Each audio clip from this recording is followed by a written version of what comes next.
Jean, nandito na tayo sa bahay namin. Grabe, ang laki naman ng bahay mo, Isko, at ang ganda-ganda. Maliit lang nga to, Jean. Sa susunod, magpapagawa pa ako ng mas malaki pa nito. Wow, and dami mo sigurong pera, Isko. Tara, pasok tayo sa loob ng bahay. Papakilala kita sa anak ko.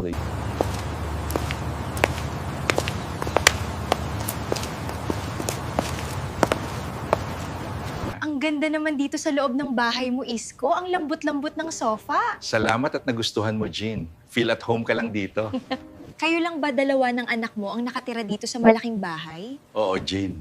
Medyo malungkot nga dahil walang ilaw ng tahanan. Ikaw talaga, Isko, masyado kang bolero magsalita. Totoo yung sinasabi ko, Jean. Matagal na talaga ako naghahanap ng makakasama sa buhay. Papayag naman kaya yung anak mo kung sakaling sasagutin kita.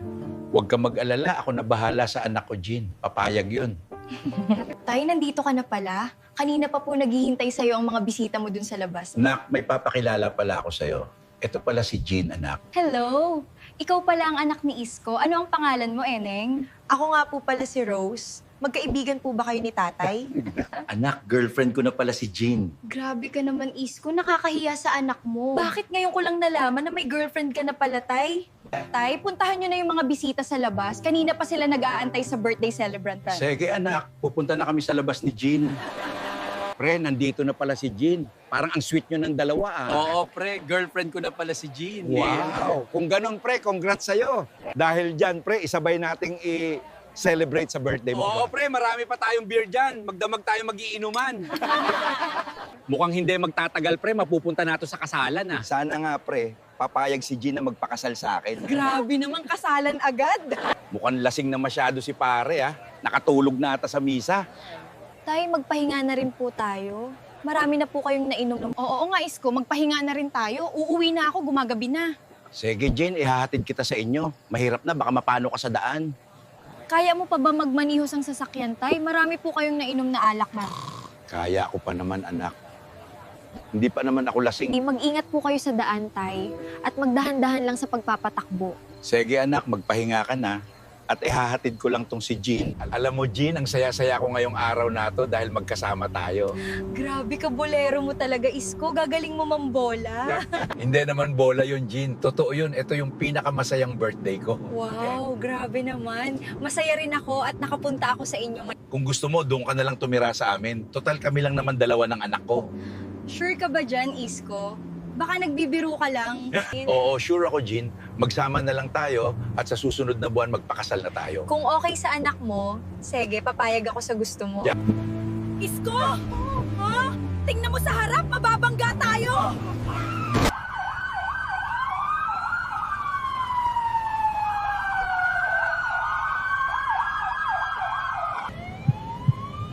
Stay with me, sir. We're almost at the hospital. BP is dropping. Hello? Sino po to? Ano po si tatay na aksidente? Saan pong hospital yan? Sige po, pupunta ako dyan agad. Tay, sana magising ka na. Mabuti at hindi ka napuruhan sa aksidente. Dok, kamusta na po ba si tatay? Magigising pa po ba siya? Ano po ang kalagayan niya? Magigising pa po ang papa mo, ma'am. Okay na po ang lahat, maliban sa paa niya. Ano na po ba nangyari sa paa niya, Doc? Masyadong nagtamo ng pinsala yung mga paa niya dahil sa aksidente. At maaring hindi na siya makakalakad. May kasama po si tatay na babae sa kotse. Ano na po nangyari sa kanya? Sad to say po, ma'am. Wala na po yung kasama niyang babae. Hindi po umabot sa hospital. Mauna na po ako, ma'am. Maya-maya po, magkakamalay na rin yung tatay niyo. Maraming salamat po, Doc. Buti po at nagkamalay na po kayo, Tay. Grabe po ang pag-alala ko sa inyo. Saan tayo, anak? At anong nangyari sa akin? Nasa hospital po tayo, Tay. Na-aksidente po kayo sa sasakyan. Nasaan si Jean? Magkasama kami sa sasakyan habang bumabiyahe papunta sa kanila. Wala na po si Jan, Tay. Hindi na po siya umabot sa hospital, Jan. Jean! Anak, ba't hindi ko maigalaw yung paa ko? Hindi ko maramdaman. Hindi ka na po makakalakad, Tay. Nagtamo po ng grabing injury yung paa nyo. Mukhang parusa na ata ito ng Diyos sa akin sa mga nagawa kong kagaguhan. Huwag kang magsalita ng ganyan, Tay. Makakaraos din tayo sa lungkot at pagsubok nito. Maraming salamat, anak, at parati kang nandyan para sa akin. Huwag kang mag-alala, Tay. Hindi kita iiwan. Ako ang mag-aalaga sa'yo habang buhay. Ma'am, pwede na po ma-discharge si sir at doon na lang sa bahay niyo siya magpapahinga. Sige, Doc. Maraming salamat. Ipapahanda ko na po yung wheelchair niya. Anak, nakaburol pa ba si Jean? Gusto ko sanang dalawin siya. Nailibing na po si Jean, Tay. Isang linggo na kasi ikaw walang malay. Nung isang araw lang po siya inilibing. Anak, pwede ba tayo pumunta sa puntod kung saan siya inilibing na? Sige, Tay. Daanan natin bago tayo umuwi sa bahay. Tay, nandito na po tayo kung saan inilibing si Jean. Jean, patawarin mo ako. Nang dahil sa akin na wala ka, mahal na mahal kita, Jean. Magpakatatag ka, Tay. Malalampasan mo rin yung sakit to.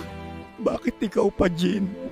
Ako na lang sana ang nawala. Tara na, Tay. Umuwi na tayo sa bahay. Dadalawin kita parati dito.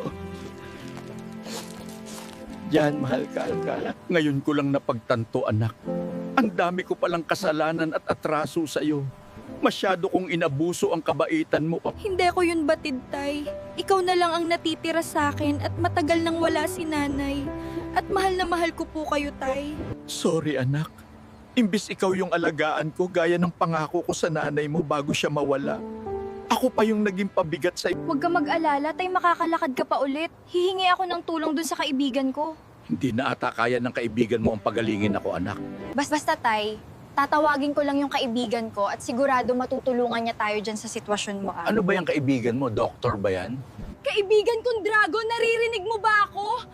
Magpakita ka sa akin. Gusto ko sanang tulungan mo kami. Anong dragon ang sinasabi mo, anak? Yung ba yung pangalan ng kaibigan mo? Nalilito ata ako sa'yo, anak. Mukhang tinatawag ata ako ng kaibigan ko. Naririnig ko ang boses niya. Ano na naman kaya ang problema niya? Kailangan ko na ata siyang puntahan sa baba. Mukhang napaka-importante ng pakay niya. Ano ba ang kailangan mo sa akin, munting kaibigan? Yang ba yung sinasabi mong kaibigan mo, anak? Opo, Tay. Siya po yung kaibigan ko na sinasabi ko na tumutulong sa atin. Naaalala ko, ito ba yung hinuli kong dragon na pinakawalan mo? Siya nga yung Dragon na nahuli nyo at ikinadina nyo sa maliit na kwarto. Patawad sa'yo, Dragon. Sa paghuli at pagmalupit sa'yo. Kahit pa man sa aking mga nagawang kasalanan sa'yo, Dragon, minabuti mo pa rin kaming tulungan at binigyan mo kami ng karangyaan na inabuso ko naman.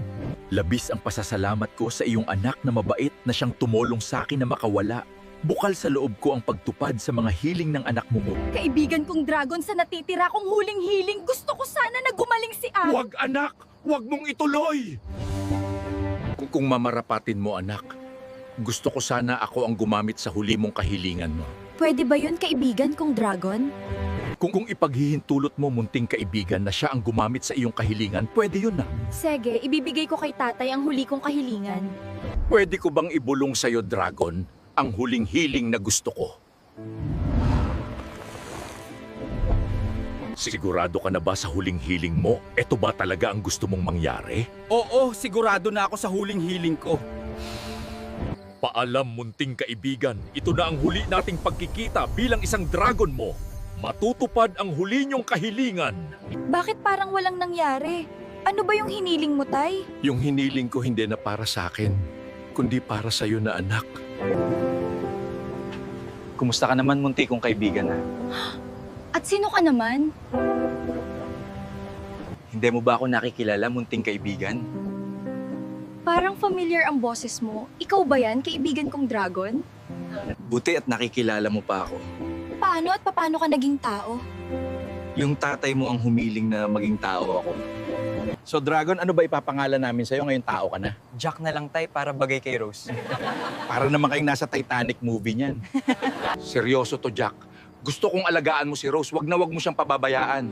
Ano bang sinasabi mo, Tay? Para namang naghahabilin ka na niyan, ah. Anak, gusto ko ngayon ikaw naman yung lumigaya. Matagal ka nang nagdurusa sa kakaalaga sa akin. Panahon naman na ikaw naman ang sumaya. Huwag kang mag-alala. Ako na bahala kay Rose. Aalagaan ko siya at hindi ko papabayaan. Mamahalin kita, Rose. At ako na ang magiging karamay mo parate sa hirap at saya ng buhay. Salamat, Jack. At nariyan ka parati para sa amin, simula pa nung una. Ikaw, Jack, tinatanggap mo ba si Rose bilang iyong kabiyak sa hirap o ginhawa? Opo, Padre. Ikaw, Rose. Tinatanggap mo ba si Jack bilang iyong kabiyak sa hirap o ginhawa? Opo, Padre. At natapos na ang panunumpaan at dahil dyan, you may now kiss the bride.